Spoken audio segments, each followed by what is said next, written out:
রাজধানী এফএকে হাসপাতালে চিকিৎসাধীন বিএনপি চেয়ারপারসন ও সাবেক প্রধানমন্ত্রী বেগম খালেদা জিয়ার শারীরিক অবস্থা এবং চিকিৎসা কার্যক্রম সম্পর্কে জানতে আমরা যাচ্ছি আক্তার হোসেনের কাছে। তিনি আছেন এফএকে হাসপাতালের সামনে।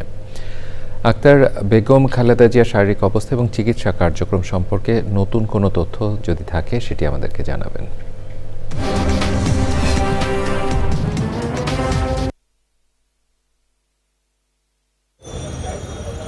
আমাদের সহকর্মী রিজভী সাহেবের রিপোর্ট থেকে আমরা যে তথ্য জেনেছি এটি আসলে খালেদা জিয়ার চিকিৎসার সর্বশেষ আপডেট। অর্থাৎ আজ বিকেলে বিএনপি চেয়ারপারসন বেগম খালেদা জিয়ার ব্যক্তিগত চিকিৎসক ও বিএনপির স্থানীয় ডাক্তার এএজেড জাহিদ হোসেন আনুষ্ঠানিকভাবে কথা বলেছেন।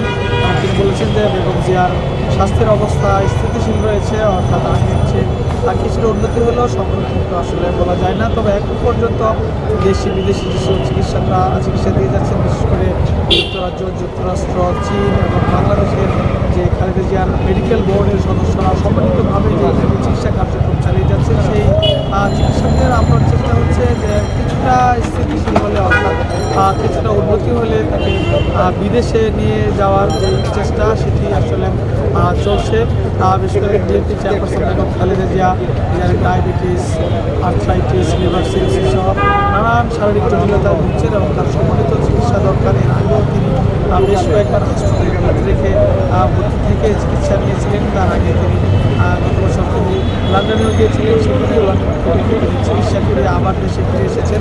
অর্থাৎ বিএনপির থেকে বিএনপির মেডিকেল চেয়ারপারসনের মেডিকেল টিম থেকে যে তথ্যটি বলা হচ্ছে যে এরকম পরিস্থিতিতে বেগম জিয়া এটি অতীতেও তিনি ব্যবহার করেছেন, তবে তখন সম্মিলিত চিকিৎসায় তিনি সুস্থ হয়ে এবার আশা করছেন বেগম জিয়া সুস্থ হয়ে আসবেন।